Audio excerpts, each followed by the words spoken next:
I've carried this story for years because I didn't know how to put it down. It begins in Northridge, Illinois, where everything looked ordinary: stadium lights, winter salt on the curb, a school that echoed at night like a church. I was 18, and friendship felt like the safest thing in the world until it didn't. What I learned later is that evil almost never arrives in costume. It borrows your voice, your trust, your calendar, and asks to study together. She introduced herself as Laura, a transfer late in senior year, which was unusual. Rumor said she'd left a Catholic school after some incident on a stairwell. Laura smiled like none of it mattered. Nervous, I remember thinking how quickly she learned my schedule, my routes between classes, my favorite table in the library. She was generous with secrets, hers and other people's. Looking back, that was the first warning. Intimacy, offered like a free sample in a store where everything has a price. Laura told me she'd been framed by a girl named Megan, the pretty cheerleader stereotype. She said there was a restraining order, but it was all lies. People believe what they want, she told me. I didn't know it then, but that sentence was her entire religion. She spoke about Megan with a detached curiosity, like a scientist observing an insect she planned to pin under glass. I laughed uneasily, and she noticed. Laura always noticed. We became casual friends. She called late, asked strange hypotheticals. What do you think drives someone crazy? Like, really crazy? I thought she meant heartbreak. One afternoon, she took me to her room and slid two books from the back of her closet: a revenge manual with dog eared pages, and another in block letters: Gaslighting. She said it like a magic trick. Teach someone to doubt their senses, and you own them.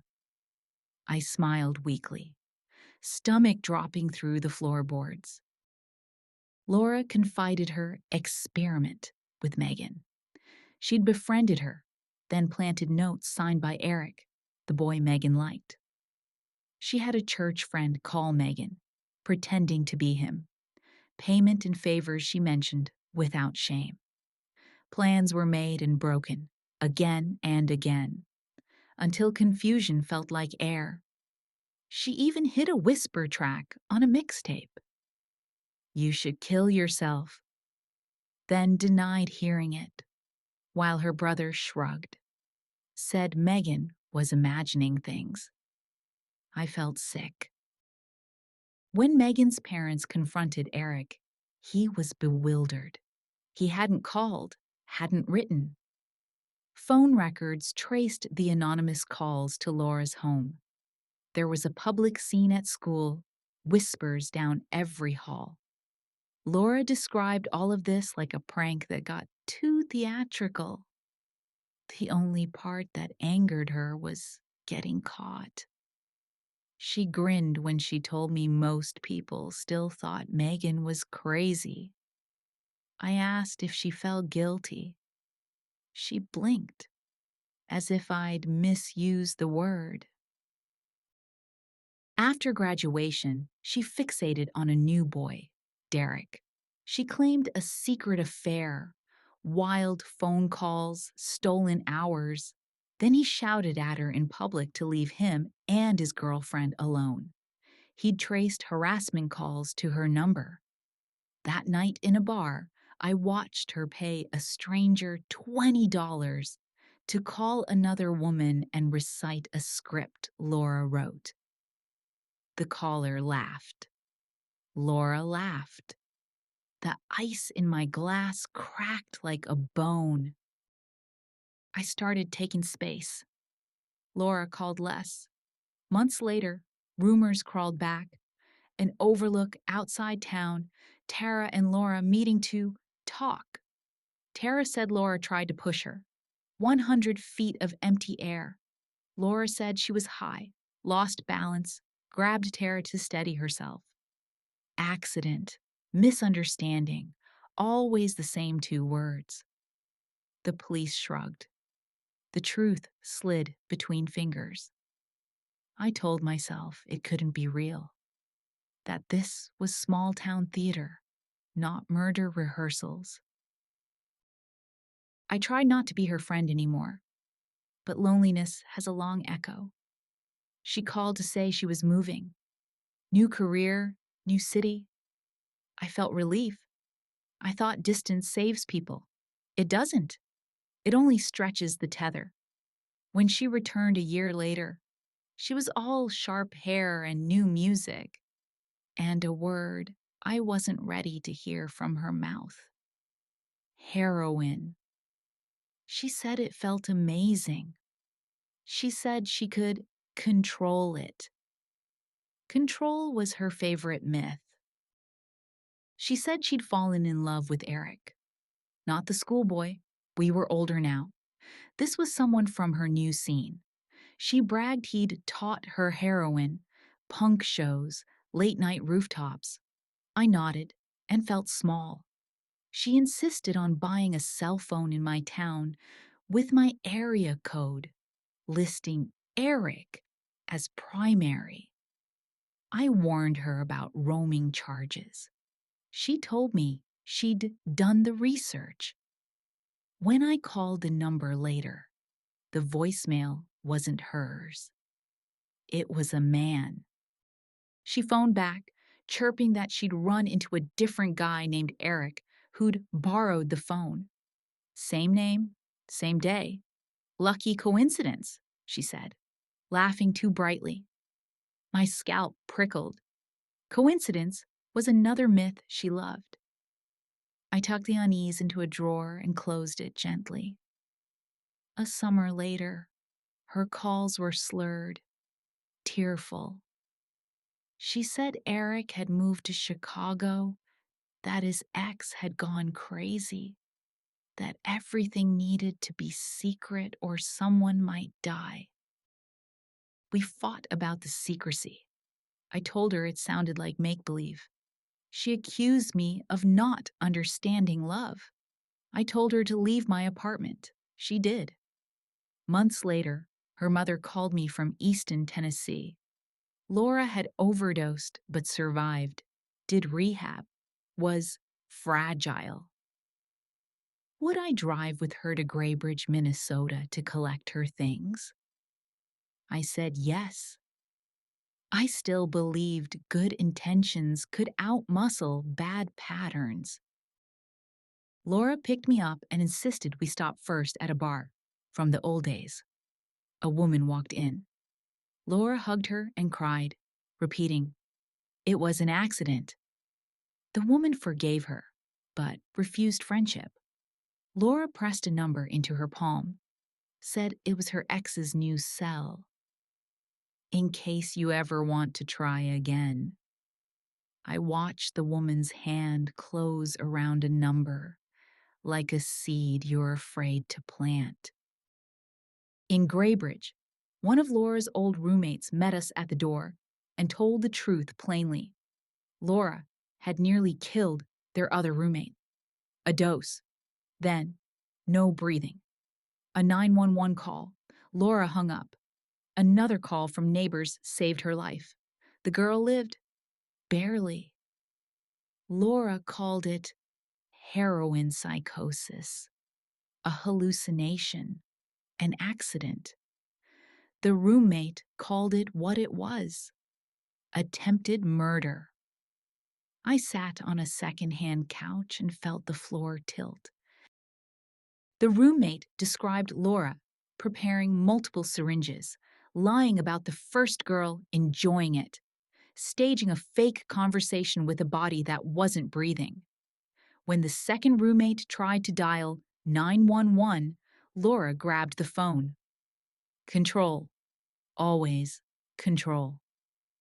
Paramedics dragged the girl back across a dark border. Charges dissolved in rehab paperwork and careful language. I wanted to scream, but only nodded. I slept that night in a borrowed blanket that didn't feel warm. Laura said it had all been a misunderstanding. She blamed the heroin, the stress, temporary insanity. She swore she never meant to hurt anyone. I wanted to believe her, but every apology she made came with a script, rehearsed pauses, the same innocent tilt of the head. When we drove back to the hotel that night, I caught her reflection in the window, smiling faintly while I cried. I pretended not to see. The next morning, she acted cheerful, made jokes, sang along to static on the radio. But when we stopped for gas, I found her writing something in a small notebook. My name, Eric's name, phone numbers. I asked what it was for. She said, "Backup plans." Then she tore out the page, smiled, and lit it with her lighter. Smoke curled through the car's open window like a promise. A year later, she resurfaced, called to say she was back in her parents' home in Easton. She sounded lonely, repentant. I believed the tone, not the words. She said she wanted to visit her old hometown again, to start over. I agreed, thinking I could manage her boundaries this time. I underestimated the gravity of someone whose lies orbit their own sun. We ran into Eric by accident. Years had passed. He was older, gentler, maybe a little tired. Laura buzzed with electricity the second she saw him. He greeted me warmly, barely acknowledged her. Later, he told me he'd only come because he'd heard I'd be there. Laura went quiet, eyes glassy. That night, she said men like him were too sensitive for this world. I didn't sleep. The next day, Eric asked me out. I said yes. It felt normal, innocent. But when I arrived, he saw me, turned, and walked away without a word. Confused, I went home. Laura called within an hour, saying she was so sorry for not warning me, said he played mind games with girls, pretending to like them.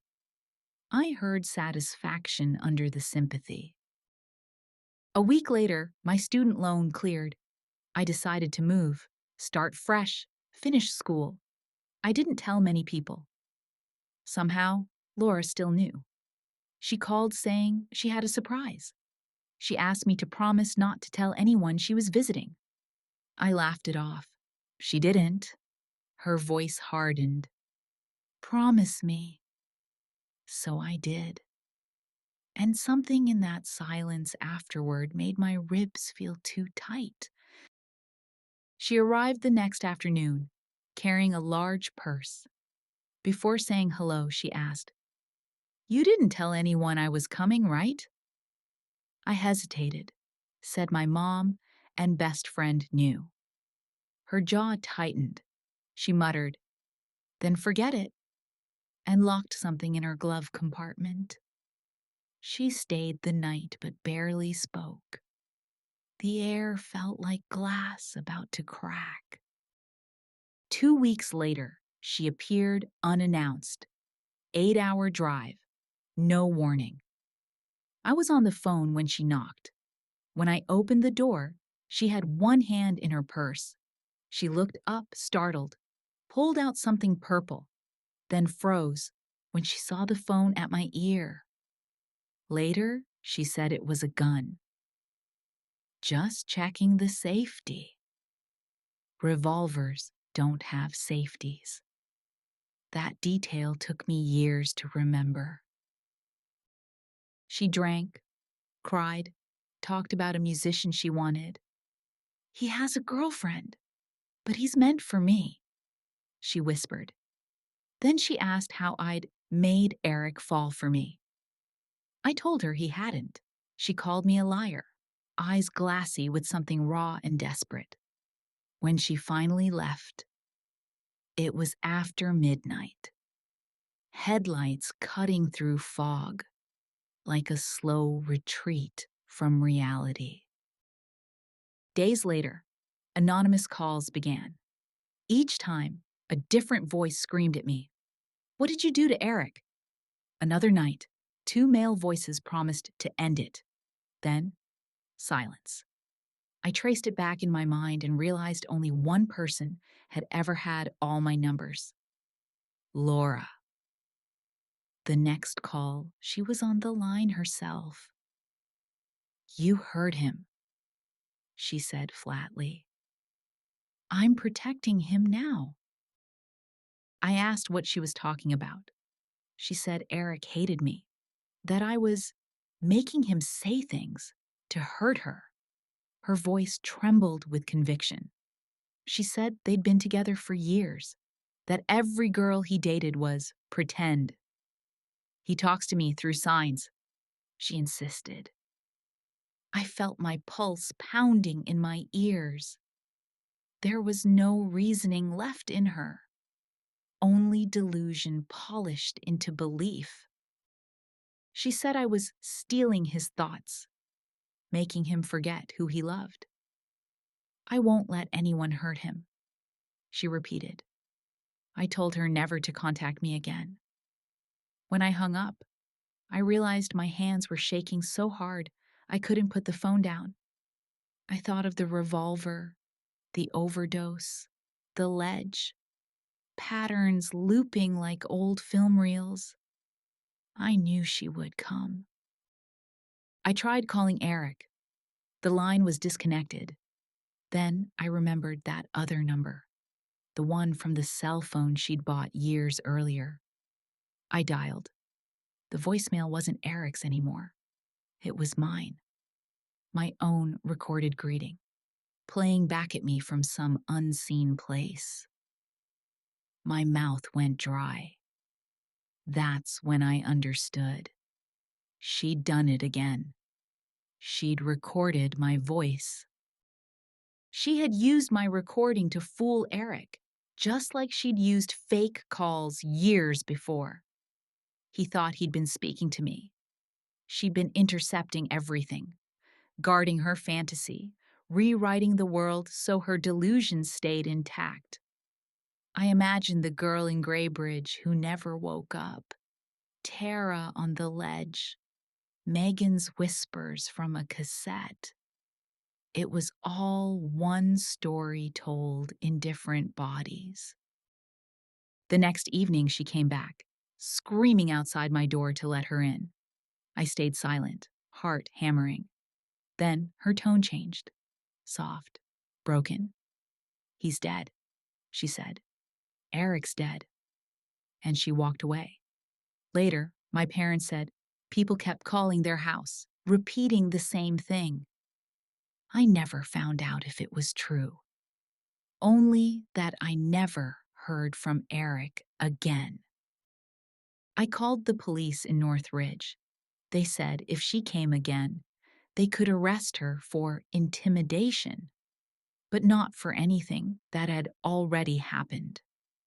In Graybridge, no one cared. I begged to speak with someone, anyone, but they told me there was nothing to investigate. They didn't know her like I did. They'd never seen how she rehearsed apologies the way other people rehearse songs. I changed my number, moved apartments, cut off everyone from our hometown who might know her. I scrubbed my name off anything she could trace. I thought that was the end. But the mind doesn't forget someone who looked at you like a project. I dreamed of her standing by my bed, whispering that I was imagining it. Waking felt no safer. For months, I watched parking lots before getting into my car. Every sound after midnight felt aimed at me. Paranoia and memory are twins. You never know which one's in the room. When the fear finally ebbed, it left something quieter, but heavier: guilt, because part of me still pitied her. Sometimes I'd catch myself wondering how someone becomes like that, if it's built in or built slowly, grain by grain, by loneliness, by rejection, by the wrong kind of love. She used to say, "Everyone believes what they want." I think she meant herself. The news never mentioned her again. No arrests, no court dates. I checked once a year, then stopped. But sometimes, when a new story breaks about a woman found dead under unclear circumstances, my stomach still knots. You can't spend years beside someone like Laura and ever really relax again. I kept her letters. I don't know why. They were full of apologies that sounded like threats, every line signed with looping hearts. When I moved again, I burned them in the sink. The smoke smelled faintly of perfume and something else. Plastic, maybe. Or memory. The hardest part was explaining her to other people. A bad friend, I'd say. It was simpler than a psychotic stalker who once tried to kill someone and maybe planned to kill me. They'd nod politely, not knowing that bad friend was the understatement of my life. Years passed. I built distance the way some people build walls: slow, deliberate, with silence as mortar. But every now and then, I'd find myself dialing an old number, half expecting her voice. That's how it works, you know. The people who hurt you the most still live inside your reflexes. Once, late at night, I caught my reflection in the dark window, and for a moment, I thought I saw her. The same stillness, the same stare. I turned on the light, and it was only me, but it made me wonder how much of her I'd carried away. There's a word for what she had: erotomania, a delusion that someone loves you in secret. But words can't contain what it feels like when delusion starts leaking into your life. I used to think truth and madness were opposites. Now, I think they're neighbors with a thin fence between them. Laura's face has blurred in my memory, but her voice hasn't. People believe what they want. Sometimes I repeat it to remind myself that disbelief can be just as dangerous. I didn't believe her once, and someone almost died because of it. The last time I dreamed about her, she was sitting at the edge of my bed, brushing my hair back like she used to. I asked her why she did what she did. She smiled and said, "Because you listened." Then I woke up, heart pounding, the room cold. I don't know where she is now. Maybe she changed her name again. Maybe she's someone's coworker, neighbor, the quiet woman in the grocery line. Or maybe she's just gone. But when I see a stranger watching too closely, I feel the old instinct return: to smile, to stay polite, to survive. I still think about Megan, Tara, and the girl from Graybridge. We were all just satellites circling the same storm, trying not to see the eye. They remind me that evil isn't always loud. Sometimes it's tidy, articulate, and sorry, especially sorry. I tell this story now because silence keeps people like her safe. It took me years to learn that monsters aren't always hiding.